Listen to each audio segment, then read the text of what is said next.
26. On Obstinacy in Belief. A paper read to the Socratic Club and subsequently published in the Socratic Digest and in the Sewanee Review, Volume 63, Autumn in 1955. It later appeared in The World's Last Night, US 1960, and They Asked for a Paper, 1962, and is now in Screwtape Proposes a Toast, 1998. Papers have more than once been read to the Socratic Club at Oxford, in which a contrast was drawn between a supposed Christian attitude and a supposedly scientific attitude to belief. We have been told that the scientist thinks it his duty to proportion the strength of his belief exactly to the evidence, to believe less as there is less evidence, and to withdraw belief altogether when reliable adverse evidence turns up. We have been told that, on the contrary, the Christian regards it as positively praiseworthy to believe without evidence, or in excess of the evidence, or to maintain his belief unmodified in the teeth of steadily increasing evidence against it. Thus, a faith that has stood firm, which appears to mean a belief immune from all the assaults of reality, is commended. If this were a fair statement of the case, then the coexistence within the same species of such scientists and such Christians would be a very staggering phenomenon. The fact that the two classes appear to overlap, as they do, would be quite inexplicable. Certainly, all discussion between creatures so different would be hopeless. The purpose of this essay is to show that things are really not quite so bad as that.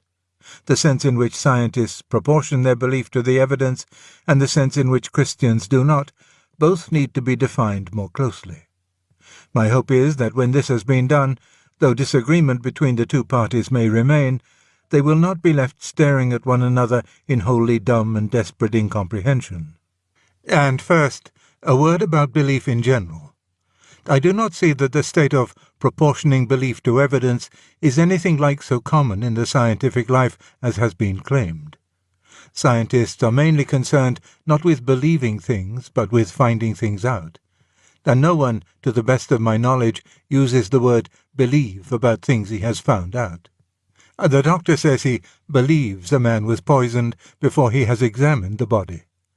After the examination, he says the man was poisoned. No one says that he believes the multiplication table. No one who catches a thief red-handed says he believes that man was stealing.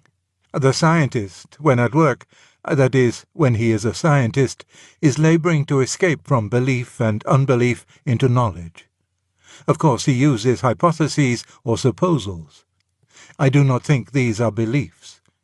We must look, then, for the scientist's behavior about belief, not to his scientific life, but to his leisure hours. In actual modern English usage, the verb believe, except for two special usages, generally expresses a very weak degree of opinion. Where is Tom? Gone to London, I believe. The speaker would be only mildly surprised if Tom had not gone to London after all. What was the date? 430 BC, I believe.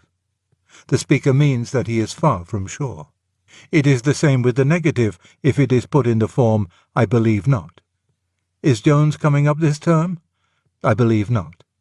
But if the negative is put in a different form, then it becomes one of the special usages I mentioned a moment ago. This, of course, is the form, I don't believe it, or the still stronger, I don't believe you. I don't believe it is far stronger on the negative side than I believe is on the positive. Where is Mrs. Jones? Eloped with the butler, I believe. I don't believe it. This, especially if said with anger, may imply a conviction which, in subjective certitude, might be hard to distinguish from knowledge by experience. The other special usage is, I believe, as uttered by a Christian. There is no great difficulty in making the hardened materialist understand, however little he approves, the sort of mental attitude which this I believe expresses. The materialist need only picture himself replying to some report of a miracle, I don't believe it, and then imagine this same degree of conviction on the opposite side. He knows that he cannot, there and then, produce a refutation of the miracle which would have the certainty of mathematical demonstration. But the formal possibility that the miracle might after all have occurred does not really trouble him any more than a fear that water might not be H and O. Similarly, the Christian does not necessarily claim to have demonstrative proof, but the formal possibility that God might not exist is not necessarily present in the form of the least actual doubt. Of course, there are Christians who hold that such demonstrative proof exists, just as there may be materialists who hold that there is demonstrative disproof. But then, whichever of them is right, if either is, while he retained the proof or disproof would be not believing or disbelieving, but knowing. We are speaking of belief and disbelief in the strongest degree, but not of knowledge. Belief, in this sense, seems to me to be assent to a proposition which we think so overwhelmingly probable that there is a psychological exclusion of doubt, though not a logical exclusion of dispute. It may be asked whether belief, and of course disbelief, of this sort ever attaches to any but theological propositions. I think that many beliefs approximate to it. That is, many probabilities seem to us so strong that the absence of logical certainty does not induce in us the least shade of doubt. The scientific beliefs of those who are not themselves scientists often have this character, especially among the uneducated. Most of our beliefs about other people are of the same sort. The scientist himself, or he who was a scientist in the laboratory, has beliefs about his wife and friends which he holds, not indeed without evidence, but with more certitude than the evidence, if weighed in the laboratory manner, would justify. Most of my generation had a belief in the reality of the external world and of other people, if you prefer it, a disbelief in solipsism, far in excess of our strongest arguments. It may be true, as they now say, that the whole thing arose from category mistakes and was a pseudo-problem. But then we didn't know that in the 20s. Yet we managed to disbelieve in solipsism all the same. There is, of course, no question so far of belief without evidence. We must beware of confusion between the way in which a Christian first assents to certain propositions and the way in which he afterwards adheres to them. These must be carefully distinguished. Of the second, it is true, in a sense, to say that Christians do recommend a certain discounting of apparent contrary evidence, and I will later attempt to explain why. But so far as I know, it is not expected that a man should assent to these propositions in the first place without evidence, or in the teeth of the evidence. At any rate, if anyone expects that, I certainly do not. And in fact, the man who accepts Christianity always thinks he has good evidence, whether, like Dante, physici e metaphysici argomenti, or historical evidence, or the evidence of religious experience, or authority, or all these together. For of course authority, however we may value it in this or that particular instance, is a kind of evidence. All of our historical beliefs, most of our geographical beliefs, many of our beliefs about matter that concern us in daily life, are accepted on the authority of other human beings, whether we are Christians, atheists, scientists, or men in the street. It is not the purpose of this essay to weigh the evidence of whatever kind on which Christians base their belief. To do that would be to write a full-dress apologia. All that I need do here is to point out that, at the very worst, this evidence cannot be so weak as to warrant the view that all whom it convinces are indifferent to evidence. The history of thought seems to make this quite plain. We know, in fact, that believers are not cut off from unbelievers by any portentous inferiority of intelligence, or any perverse refusal to think. Many of them have been people of powerful minds. Many of them have been scientists. We may suppose them to have been mistaken, but we must suppose that their error was at least plausible. We might indeed conclude that it was, merely from the multitude and diversity of the arguments against it. For there is not one case against religion, but many. Some say, like Capenius in Statius, that it is a projection of our primitive fears. Primus in orbe Deus fecit timor. Others, with Euhemerus, that it is all a plant put up by wicked kings, priests, or capitalists. Others, with Tylor, that it comes from dreams about the dead. Others, with Fraser, that it is a byproduct of agriculture. Others, like Freud, that it is a complex. The moderns, that it is a category mistake. I will never believe that an error against which so many and various defensive weapons have been found necessary was, from the outset, wholly lacking in plausibility. All this post-haste and rummage in the land obviously implies a respectable enemy. There are, of course, people in our own day to whom the whole situation seems altered by the doctrine of the concealed wish. They will admit that men, otherwise apparently rational, have been deceived by the arguments for religion. But they will say that they have been deceived first by their own desires and produced the arguments afterwards as a rationalization. That these arguments have never been intrinsically even plausible, but have seemed so because they were secretly weighted by our wishes. And now I do not doubt that this sort of thing happens in thinking about religion as in thinking about other things. But as a general explanation of religious assent, it seems to me quite useless. On that issue, our wishes may favour either side or both. The assumption that every man would be pleased, and nothing but pleased, if only he could conclude that Christianity is true, appears to me to be simply preposterous. If Freud is right about the Oedipus complex, the universal pressure of the wish that God should not exist must be enormous, and atheism must be an admirable gratification to one of our strongest suppressed impulses. This argument, in fact, could be used on the theistic side, but I have no intention of so using it. It will not really help either party. It is fatally ambivalent. Men wish on both sides, and again, there is fear fulfillment as well as wish fulfillment, and hypochondriac temperaments will always tend to think true what they most wish to be false. Thus, instead of the one predicament on which our opponents sometimes concentrate, there are in fact four.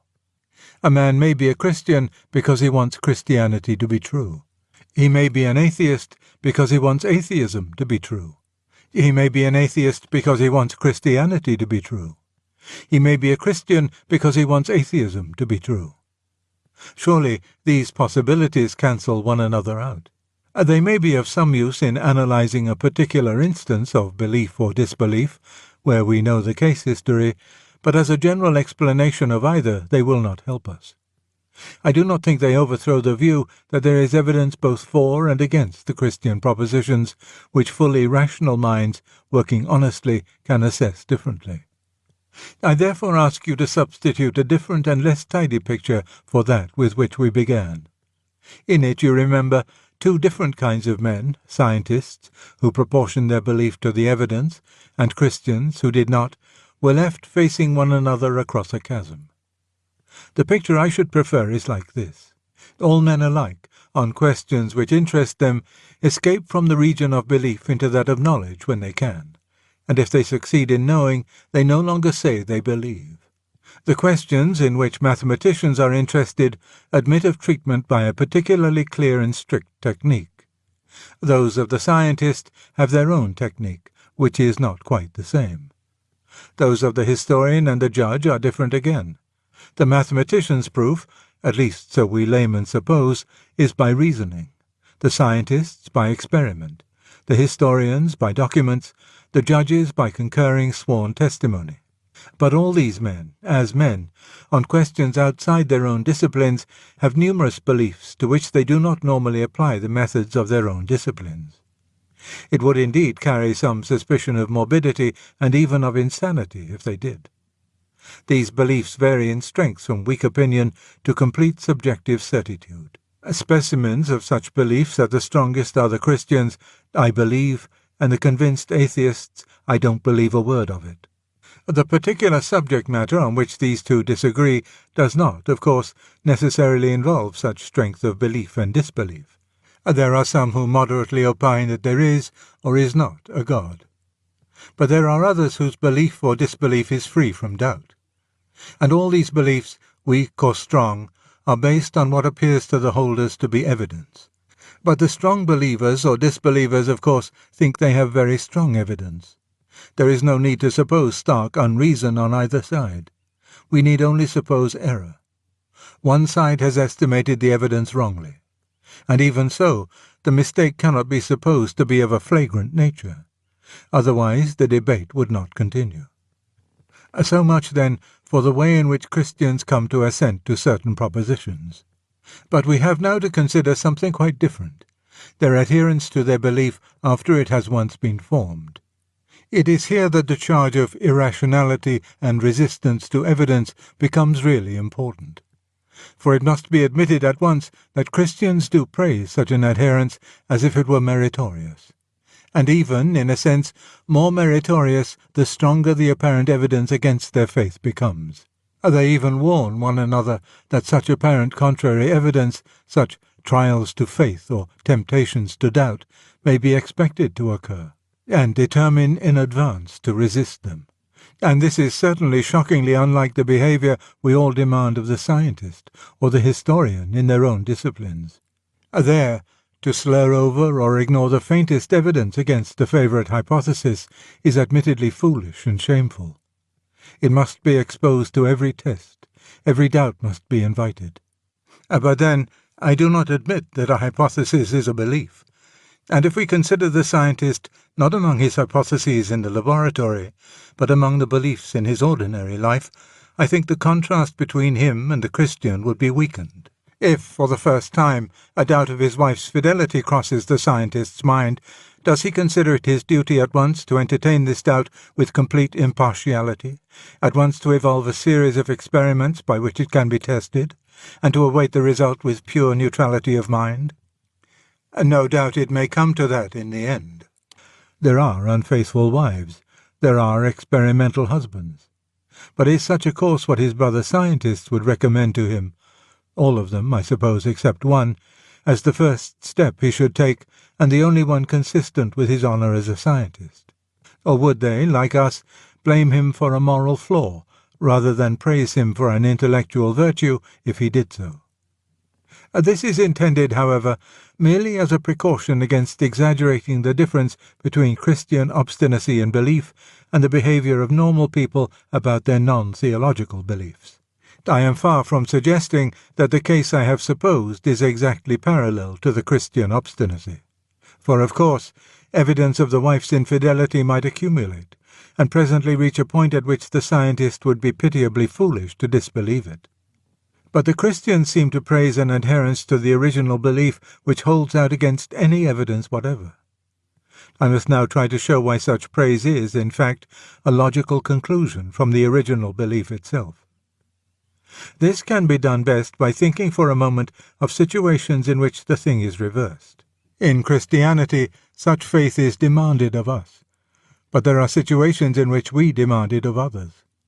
There are times when we can do all that a fellow creature needs, if only he will trust us.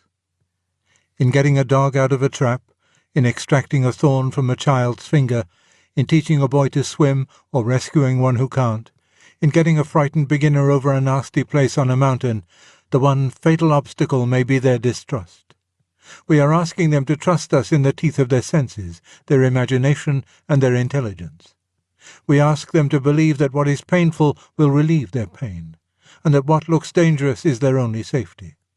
We ask them to accept apparent impossibilities, that moving the paw further back into the trap is the way to get it out, that hurting the finger very much more will stop the finger hurting, that water, which is obviously permeable, will resist and support the body, that holding on to the only support within reach is not the way to avoid sinking, that to go higher and onto a more exposed ledge is the way not to fall.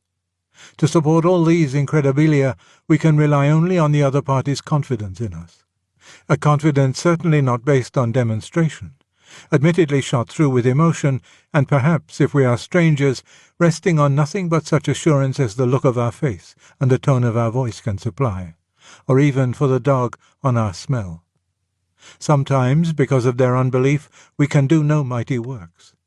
But if we succeed, we do so because they have maintained their faith in us against apparently contrary evidence. No one blames us for demanding such faith. No one blames them for giving it. No one says afterwards, what an unintelligent dog or child or boy that must have been to trust us. If the young mountaineer were a scientist, it would not be held against him, when he came up for a fellowship, that he had once departed from Clifford's rule of evidence by entertaining a belief with strength greater than the evidence logically obliged him to. Now, to accept the Christian propositions is, ipso facto, to believe that we are to God, always, as that dog or child or bather or mountain climber was to us, only very much more so. From this, it is a strictly logical conclusion that the behaviour which was appropriate to them will be appropriate to us, only very much more so. Mark, I am not saying that the strength of our original belief must, by psychological necessity, produce such behaviour. I am saying that the content of our original belief, by logical necessity, entails the proposition that such behaviour is appropriate. If human life is, in fact, ordered by a beneficent being, whose knowledge of our real needs and of the way in which they can be satisfied infinitely exceeds our own, we must expect, a priori, that his operations will often appear to us far from beneficent and far from wise, and that it will be our highest prudence to give him our confidence in spite of this. This expectation is increased by the fact that when we accept Christianity, we are warned that apparent evidence against it will occur, evidence strong enough to deceive, if possible, the very elect. Our situation is rendered tolerable by two facts. One is that we seem to ourselves, besides the apparently contrary evidence, to receive favourable evidence. Some of it is in the form of external events, as when I go to see a man, moved by what I felt to be a whim, and find he has been praying that I should come to him that day. Some of it is more like the evidence on which the mountaineer or the dog might trust his rescuer. The rescuer's voice, look, and smell. For it seems to us, though you and your premises must believe us deluded, that we have something like a knowledge by acquaintance of the person we believe in, however imperfect and intermittent it may be. We trust not because a God exists, but because this God exists. Or if we ourselves dare not claim to know him, Christendom does, and we trust at least some of its representatives in the same way, because of the sort of people they are. The second fact is this.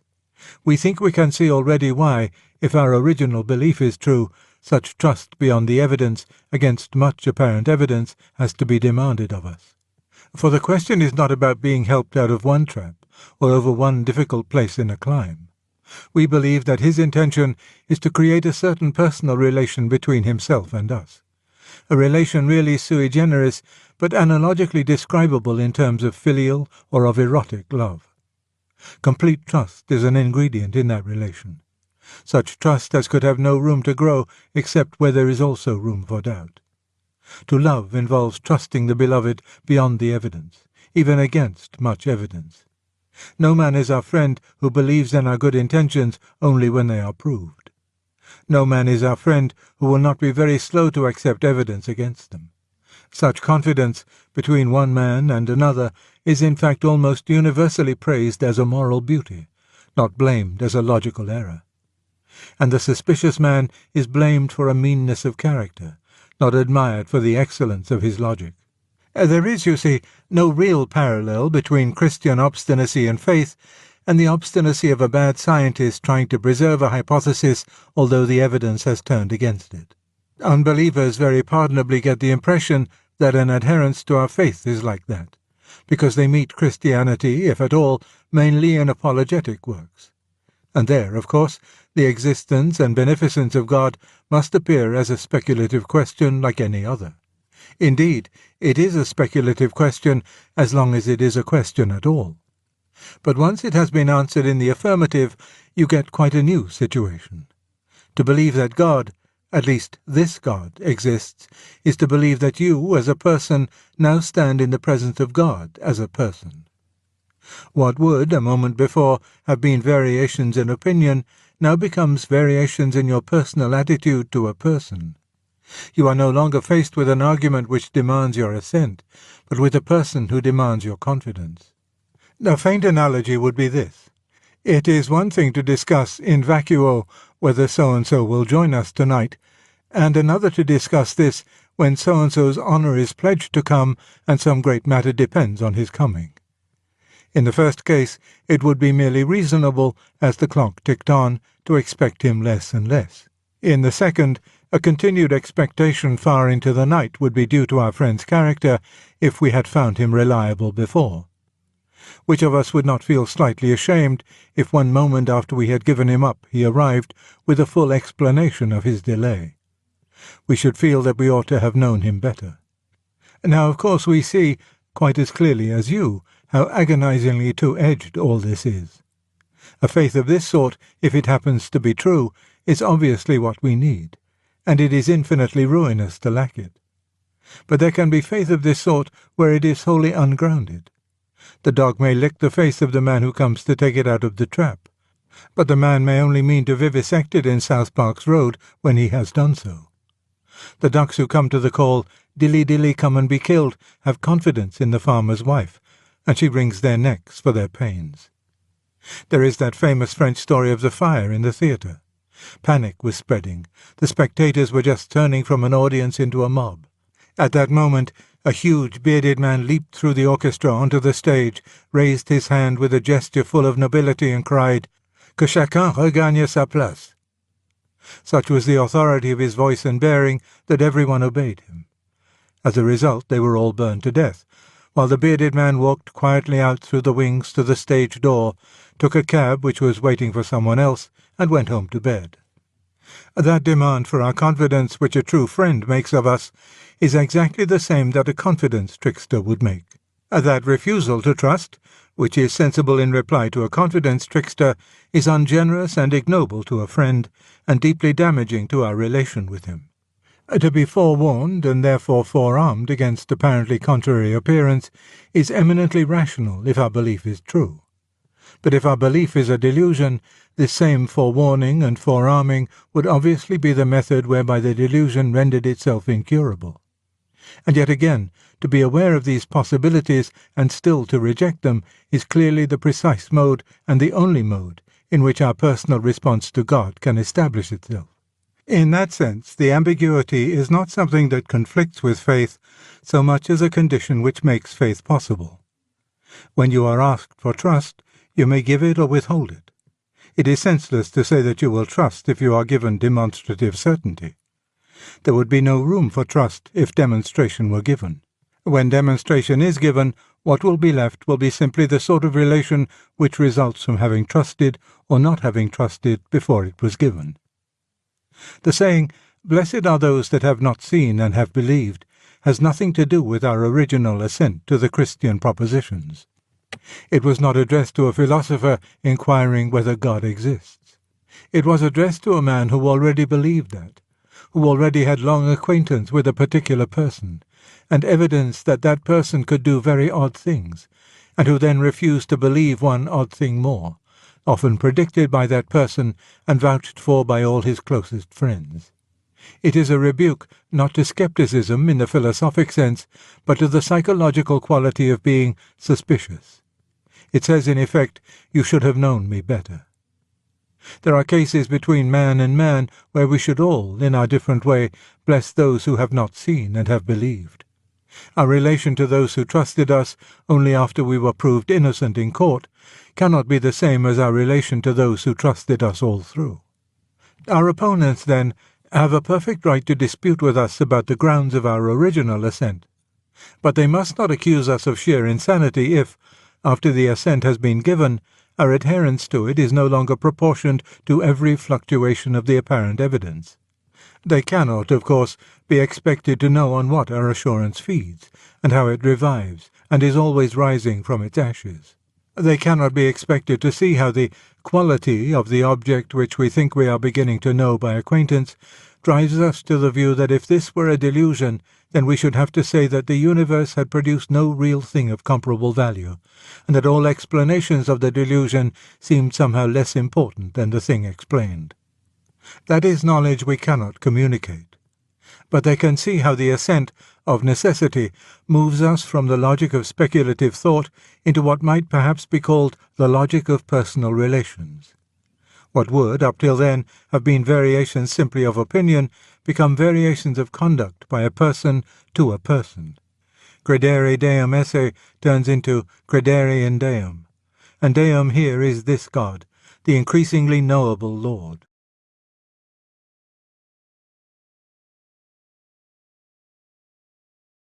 Welcome, seekers of divine purpose. In today's enlightening journey, we delve into the timeless wisdom of C.S. Lewis, renowned scholar and theologian. Prepare to unlock the secrets of your divine calling as we explore the 9 unmistakable signs that mark you as chosen by God. Join us as Lewis unveils the path to discovering your sacred destiny. This is C.S. Lewis, 9 Signs You Are Chosen by God. Let's begin. In the vast expanse of human emotions, love shines as the most luminous beacon, guiding us through the darkest nights and the stormiest seas. Yet, among the varied forms of love, there is one that transcends, one that illuminates the path to our divine calling, agape, or unconditional love. C.S. Lewis, in his profound exploration of love, highlighted agape as the purest form of love, a selfless, giving love that expects nothing in return. Agape is not born of emotion or bound by the ties of reciprocity. It is a love that flows freely, like a river nourishing the parched lands without asking for anything. It is the love that the Creator showers upon creation, a model for us to emulate in our interactions with the world around us. When you love unconditionally, you become a conduit of divine grace, a vessel through which the light of the heavens pours into the cracks of our broken world. This unconditional love is not merely an ideal, it is a call to action. It challenges us to look beyond our desires, to love even when the storms of life make it difficult. It is in these moments, when love becomes a choice rather than a feeling, that we truly reflect the image of the divine. So, if you find your heart drawn to love without condition, to give without the slightest thought of receiving, you may be heeding the call of a higher purpose. This selfless love is a sign, a beacon, signaling your role as a bearer of light in a world that often forgets the meaning of true love. Embrace this calling with open arms, for in loving unconditionally, we participate in the divine narrative, playing our part in the grand tapestry of creation that the author of all has woven with threads of grace, mercy, and, above all, love. In a world brimming with half-truths and echoes of wisdom long forgotten, the quest for unadulterated truth stands as a noble pursuit, a beacon cutting through the fog of uncertainty. C.S. Lewis, once a skeptic, embarked on a relentless search for truth, a journey that ultimately led him to the shores of faith. His transformation from doubt to belief underscores the profound role that an earnest thirst for truth plays in our spiritual odyssey. Lewis believed that our longing for truth is no mere coincidence but a divine echo within us, a homing signal from our Creator guiding us back to Him. This yearning is not satisfied by mere facts or data but seeks deeper understanding, wisdom that resonates with the core of our being. It's a journey that takes courage, for truth often challenges us to rethink our assumptions, to shed comfortable illusions in favor of a more profound reality. This thirst for truth is more than an intellectual exercise, it's a spiritual awakening, a call to align our lives with the eternal truths that govern the universe. When you find yourself driven by this insatiable desire to uncover what is real, to hold fast to what is good and reject what is false, consider it a sign of your calling. You are, perhaps, meant to be a seeker, a guardian of truth in an age where truth is often viewed as a matter of perspective. Embrace this calling with the tenacity of a scholar and the humility of a pilgrim. In your search for truth, you will find more than just answers, you will discover a path that leads you closer to your divine purpose, to the heart of God Himself. For in the pursuit of truth, we journey not just towards knowledge, but towards the very source of all truth, the author of our faith, who invites us to know Him and, in knowing Him, to find ourselves. In the tapestry of human experience, the threads of good and evil weave a complex pattern, revealing the stark contrasts that define our moral landscape. C.S. Lewis, with his keen insight into the human condition, illuminated the undeniable presence of a moral law, an innate sense of right and wrong that transcends cultural and personal preferences. This awareness, he argued, is not a social construct but a divine imprint, a guidepost embedded in our very being by the Creator. Lewis's exploration of morality in works like Mere Christianity sheds light on this internal compass that points us towards good and steers us away from evil. It's this moral awareness that whispers to us in moments of choice, urging us to act justly, love mercy, and walk humbly. When you feel the weight of this moral responsibility, when you are moved to stand against injustice and to champion the cause of the oppressed, it's a sign of a deeper calling. This awareness is not merely for contemplation but for action. It calls us to be agents of change, to embody the principles of the kingdom of heaven in a world marred by shadows. It's a call to be a light in the darkness, to uphold truth and justice in a world that often celebrates the opposite. If you find yourself restless in the face of wrongdoing, if your heart aches for righteousness, consider this your calling. You are perhaps destined to be a defender of the good, a warrior for truth in the great battle between light and darkness. This sensitivity to the moral fabric of the universe is not a burden but a gift, a divine beckoning to align your life with the eternal standards set by the author of all that is good and just.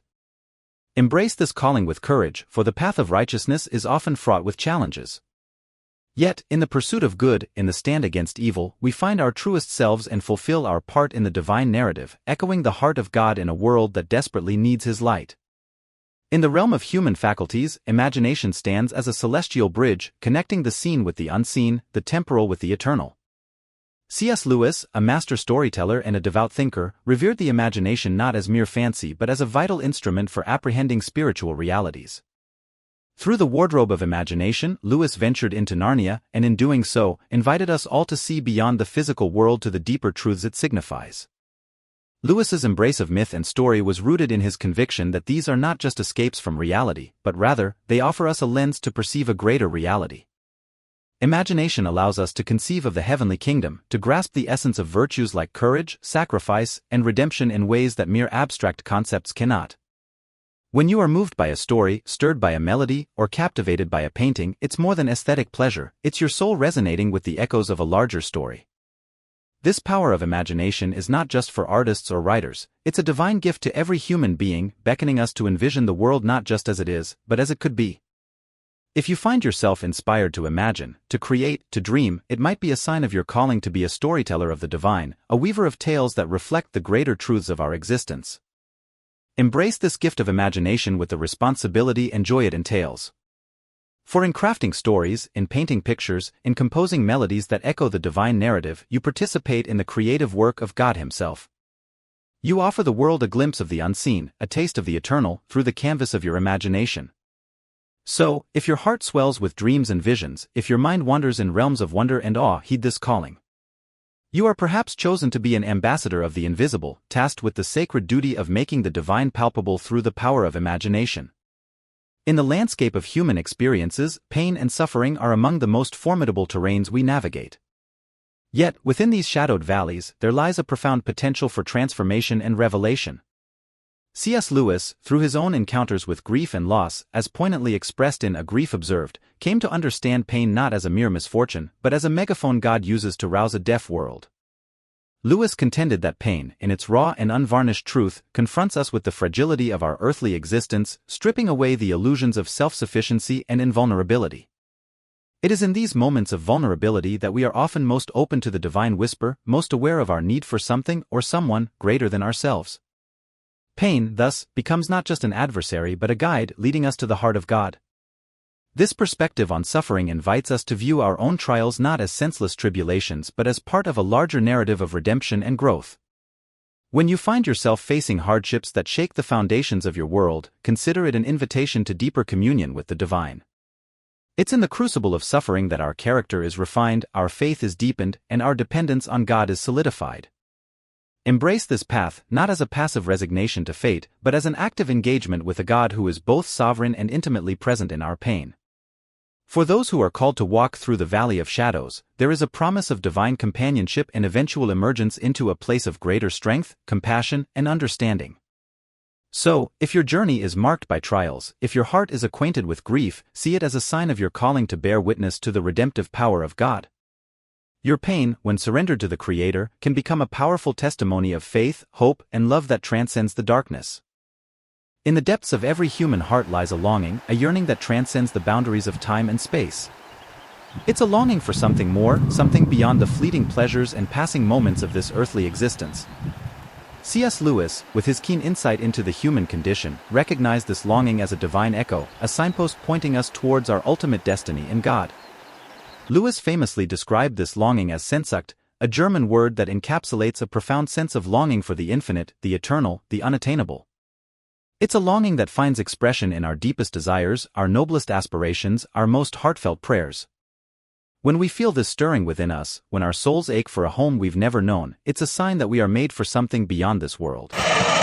This longing for the eternal is not a mere flight of fancy or wishful thinking, it's rooted in the very fabric of our being, woven into the tapestry of our souls by the hand of the Creator. It's a reminder that we are pilgrims passing through this world, journeying towards a destination that lies beyond the horizon of time. When we embrace this longing, when we surrender to its pull, we open ourselves to the possibility of encountering the divine in ways we never imagined. So, if your heart resonates with this longing, if you find yourself yearning for a deeper connection with the eternal, consider it a sign of your calling to be a seeker of the divine. Your longing is not in vain, it's a sacred invitation to embark on a journey of discovery, a quest for meaning and purpose that ultimately leads us home to God. Embrace this longing with open arms, for in it lies the promise of fulfillment, the assurance of a destiny that transcends the confines of this mortal coil. And as you journey towards the eternal, may you find solace in the words of the psalmist, "In your presence is fullness of joy, at your right hand are pleasures forevermore." In the vast expanse of creation, there are depths of mystery that elude our finite minds, truths that lie beyond the reach of our comprehension. C.S. Lewis, with his profound humility before the mysteries of existence, recognized that there are aspects of God and his ways that surpass our understanding. He embraced these mysteries not with fear or frustration, but with a sense of wonder and awe. Lewis understood that mystery is not a barrier to faith but a pathway to deeper intimacy with the divine. It's in the mystery of God's presence, the mystery of his providence, the mystery of his love that we encounter the true depths of his being. When we stand in awe before the mysteries of the universe, when we acknowledge our own limitations in the face of the infinite, we open ourselves to a deeper experience of God's presence. This embrace of mystery is not a surrender to ignorance but a recognition of the inherent limitations of human knowledge. It's a willingness to journey into the unknown, to explore the uncharted territories of faith with courage and humility. When we embrace mystery, we invite God to reveal himself to us in ways that transcend our understanding, to lead us into the depths of his truth and love. So, if you find yourself drawn to the mysteries of faith, if you are captivated by the unknown and the unknowable, consider it a sign of your calling to be a pilgrim of the divine mysteries. Your thirst for understanding is not in vain, it's a sacred invitation to venture into the depths of God's presence, to explore the mysteries of his kingdom, and to encounter the awe-inspiring majesty of his being. Embrace this journey with faith and trust, knowing that in the mystery of God's presence, you will find the fulfillment of your deepest longings and the revelation of his boundless love. In a world often marked by division and discord, love stands as a beacon of hope, a force that transcends barriers and transforms lives. C.S. Lewis, with his profound understanding of the nature of love, recognized that true love is not merely a sentiment but a courageous commitment, a willingness to sacrifice, to endure, to give of oneself for the sake of another. Lewis's reflections on love, as articulated in works like The Four Loves, reveal that love is not always easy. It requires courage, the courage to forgive, the courage to empathize, the courage to stand against injustice. It's this courageous love that reflects the heart of God himself, who so loved the world that he gave his only Son. When we exhibit courageous love in our lives, when we reach out to the marginalized, when we stand up for the oppressed, when we extend grace to the undeserving, we embody the very essence of our calling as followers of Christ. This courageous love is not passive or complacent, it's active and transformative, a force that has the power to heal wounds, mend brokenness, and reconcile estranged hearts. So, if you find yourself moved by compassion, if you are stirred to action by the plight of the suffering, consider it a sign of your calling to be a vessel of courageous love in a world in desperate need of healing. Your willingness to love sacrificially, to extend grace generously, is a testimony to the transformative power of God's love working through you. Embrace this calling with boldness and humility, knowing that in the courageous expression of love, you participate in the redemptive work of God himself. And as you journey forth in love, may you be strengthened by the knowledge that you are not alone, for the God of love goes before you, empowering you to be a beacon of hope and healing in a world hungering for love. In the ebb and flow of life's uncertainties, there is a comforting truth that anchors the soul, the belief in divine providence, the conviction that God's hand is guiding our steps, even in the midst of chaos and confusion. C.S. Lewis, with his unwavering trust in God's providential care, understood that faith is not just a matter of belief, but a courageous surrender to the loving sovereignty of our Creator. Lewis's writings, particularly in The Problem of Pain and the Screwtape Letters, illuminate the mysterious workings of divine providence in the tapestry of human existence. He reminds us that even in our darkest moments, God is at work, weaving together the threads of joy and sorrow, triumph and tragedy, into a masterpiece of redemption and grace. Trusting providence requires a leap of faith, a willingness to relinquish control, to surrender our plans and ambitions to the one who holds the universe in his hands. It's a recognition that God's ways are not our ways, and his thoughts are higher than ours. Yet, in this surrender, we find true freedom, a freedom from anxiety, from fear, from the burden of self-reliance.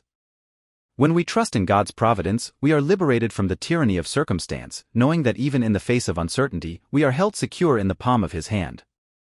This trust is not blind or naive, it's a deliberate choice to believe in the goodness and faithfulness of God, even when the world around us seems to be crumbling.